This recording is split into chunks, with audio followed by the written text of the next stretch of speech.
I'm ready to wage a war without end against you. Are you ready to wage that war armed with nothing but bottomless poverty?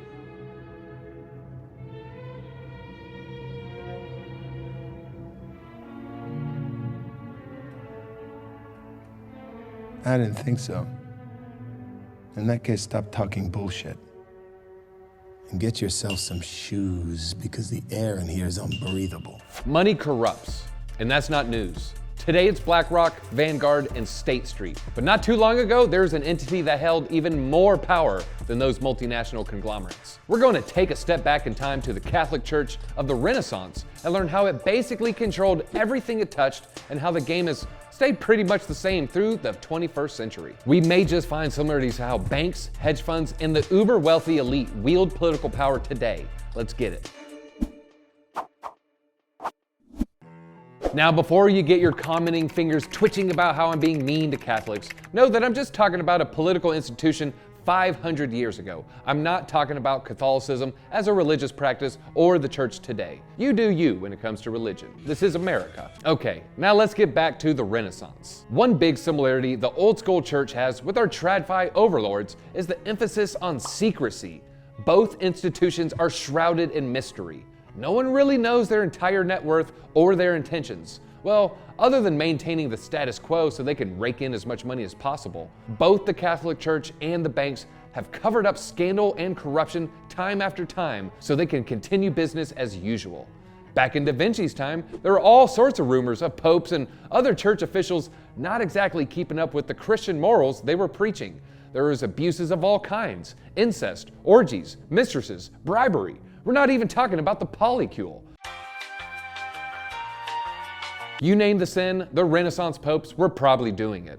There's even a pope who supposedly drank children's blood. And that same corruption seems to be rampant within the banks and hedge funds in modern times. JP Morgan was found to be handling the payments between Epstein and the people he was trafficking with. In fact, the number of billionaires with connections to Epstein are startling. What were you doing on the island? And we'd probably hear more about similar corruption and scandals within Blackrock, Vanguard, and State Street if they didn't own basically every news organization in the US. But we'll get to that a bit later. For now, the big boys just pay a lot of fines for doing bad things.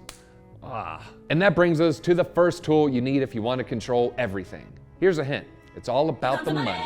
Have you ever heard the phrase, money is power? Well, I'm pretty sure the Renaissance Church invented that concept. Most economists reckon the wealth of the modern day Catholic Church is actually immeasurable due to all the priceless artwork, artifacts, and the money laundering going on.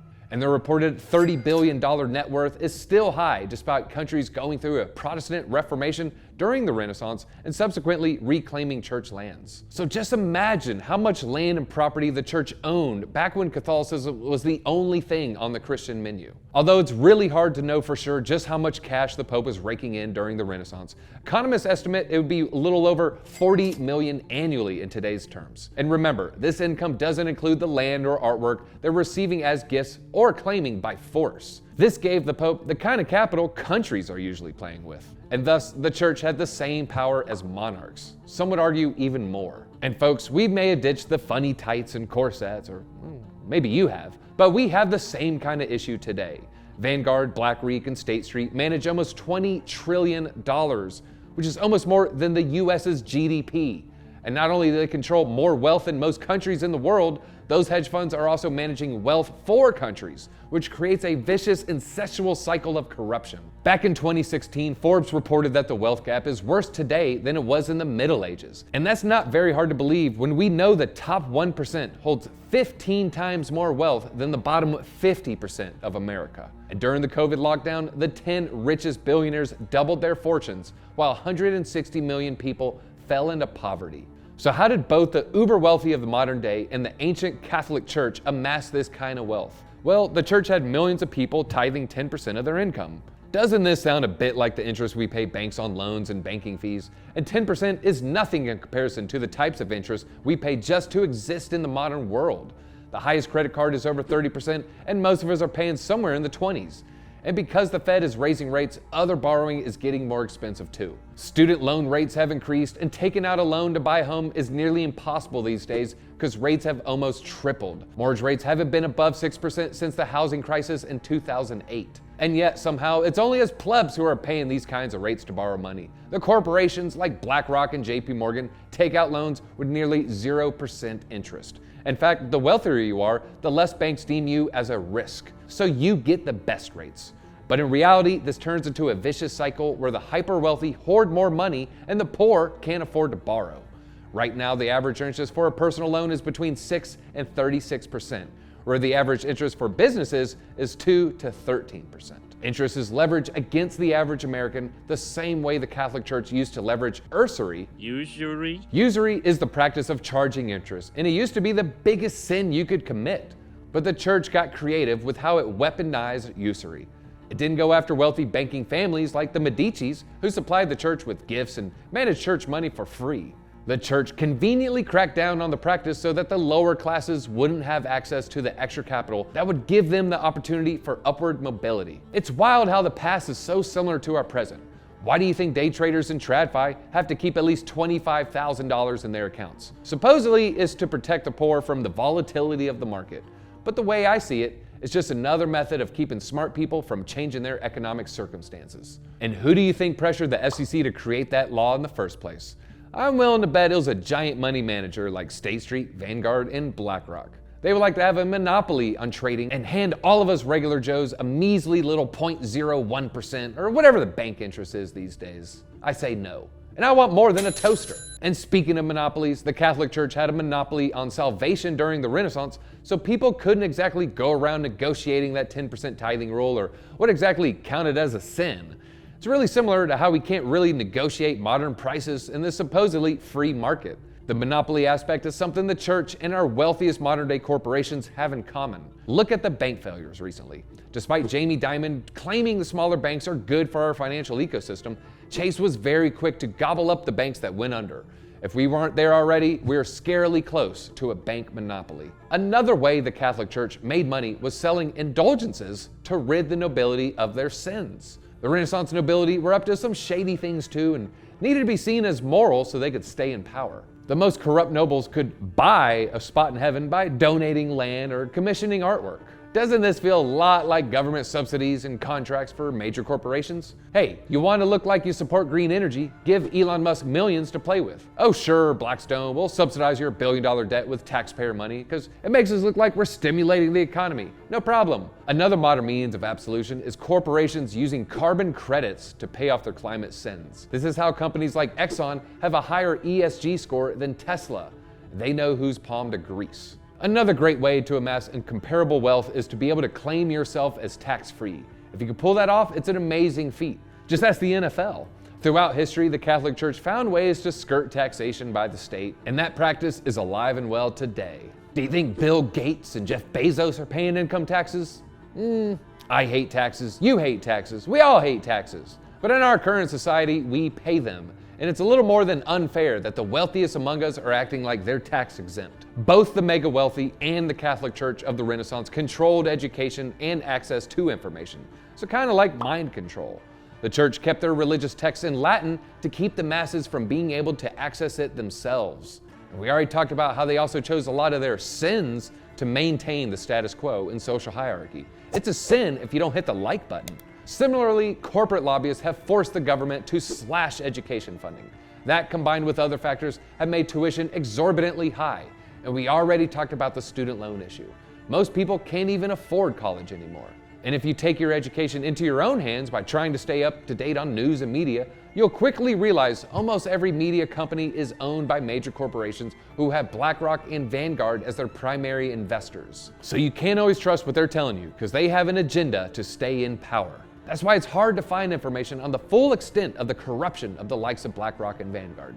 I'm sure many reporters have pitched stories that have been shut down by the shady higher-ups. But here at BitBoy Crypto, we're proud to bring you the content that can't be bought by dark Wall Street money. Finally, that brings us to the third way the church and finance sectors control the world. It's not what you know, but who you know. And you know me. And I know you know that I know you. Political wheeling and dealing. And if that doesn't work, position your family members in places of power. every royal court and government had pupil ambassadors that would ride back and forth to the Vatican and other church lands negotiating with church officials. That sounds a lot like a very early version of a lobbyist to me. And because as the head of the church, the Pope had immense power, he was able to recommend marriages, which usually involved installing a member of his family at a high position. Pope Alexander VI married his daughter, Lucrezia Borgia, off 3 different times. He simply annulled her first marriage when her husband was no longer politically advantageous, and the Borgias may or may not have been responsible for murdering Lucrezia's second husband. Pope Clement VII married one of his family members, Catherine de' Medici, to the future King of France, which was a helpful political alliance during a time fraught with Protestant uprisings. This should all sound very familiar because the majority of our politicians, no matter the political party, have familial or social ties to banks, hedge funds, and the uber wealthy elite. There are so many examples of this, we can't list them all, but here are a few to sink your teeth into. George W. Bush had an uncle who provided discreet banking services for people in Washington, D.C., and his brother Jeb also worked in banking before politics. Then you have the Clintons, whose son-in-law is an investor at a Texas private equity firm. Trump is friends with all sorts of sketchy billionaires across the globe. And look at Jared Kushner. And then you have Biden, whose son Hunter has been a hedge fund principal, venture capitalist, private equity fund investor, and painter. And now we have even more of Jamie Dimon's shenanigans. He doesn't have enough power running the largest bank of America. He's thinking of going into politics? And remember guys, political corruption is like an iceberg. The evidence we have is just the tip due to how good they are at covering their tracks. And the Renaissance Pope's habit of just making princes is exactly what our financial overlords do today. Pope Leo III crowned Charlemagne the Holy Roman Emperor out of nowhere, and Pope Alexander VI made one of the sons he had with his official mistress a prince who supposedly inspired Machiavelli's The Prince. I don't think he inspired the artist though. BlackRock and the likes are making princes too. This is where we get into the modern day campaign financing, where it costs millions to be democratically elected prince. In 2016, only 158 families controlled 50% of campaign financing. Our biggest banks spend millions on campaign financing for Republicans and Democrats every year, and that's just the money they actually report. There's a bigger, more illicit pool of dark money that controls politics. And if you think they're spending billions on these politicians just to be nice, think again. Nobody spends something for nothing. Billionaire Bernard Schwartz is quoted as saying, "I don't ask politicians to do what I say. I want them to hear me when I have a problem." And according to Vanity Fair, BlackRock CEO Larry Fink loved to go around saying that he told Washington what to do. Doesn't all this sound a bit like the Catholic Church saying, well, you technically can do what you want, but if you don't do what I say, your soul will spend eternity in a very hot, not so nice place. You don't want to know where that poker goes. And now we get to number 4 on our list. It is better to be feared than to be loved. Also known as scare tactics. If the immense wealth, information control, and political corruption wasn't enough to scare the living daylights out of you, the Renaissance Catholic Church took it to a whole nother level.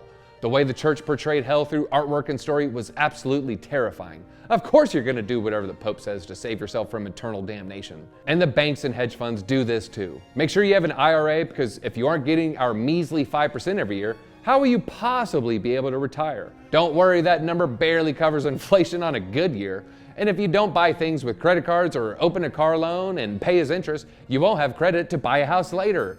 And finally, this one's my favorite, guys. If you don't bail us out, the entire world will explode. We're too big to fail. And now we get to the final element you will need to succeed at controlling everything. Drum roll, please. Military power. Plato said, all wars are fought for the sake of getting money. And folks, he was probably right. The Pope would also deem certain wars holy and approve military actions. When Henry VIII left the church, the Pope excommunicated him and told his people that rising up against him was holy because he'd gone against God. Pope Alexander VI issued the Inter Cetera, which authorized Spain and Portugal to colonize, convert, and enslave the Americas. And sometimes the Pope would even command armies himself. Did you know the Pope raised and commanded the army that was responsible for the Crusades? So I guess that we can be thankful that the hedge funds and banks haven't started raising their own armies. But then again, why would they when they have the entire government under their thumb and they could spend the free time bathing in gold? Today, massive corporate institutions lobby in favor of warfare because it benefits them financially. Corporations have made billions from the war in Ukraine, and the Iraq War was conceived to financially benefit oil companies and their investors. Just look how much BlackRock has invested in military weapons. 56.74 billion. And you can't tell me they don't have a financial interest in the military-industrial complex. That was a lot of info, guys, and I'm impressed you stuck with us for this trip down history lane. I don't want to leave you on a gloom and doom note, however. Here's the bright side, folks. The Protestant Reformation did come as a reaction to the Catholic Church's corruption and power.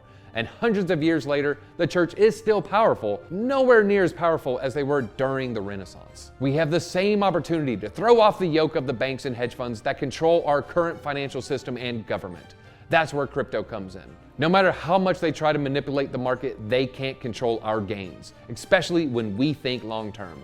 Do your research, find out who the biggest investors are in the companies you buy from, and patronize smaller businesses. Take your business to credit unions instead of feeding the pockets of the giant banks. Really question what politicians are telling you and push for campaign finance reform. This is a potential future where we all are free. That's all I have for you guys. Deezy out.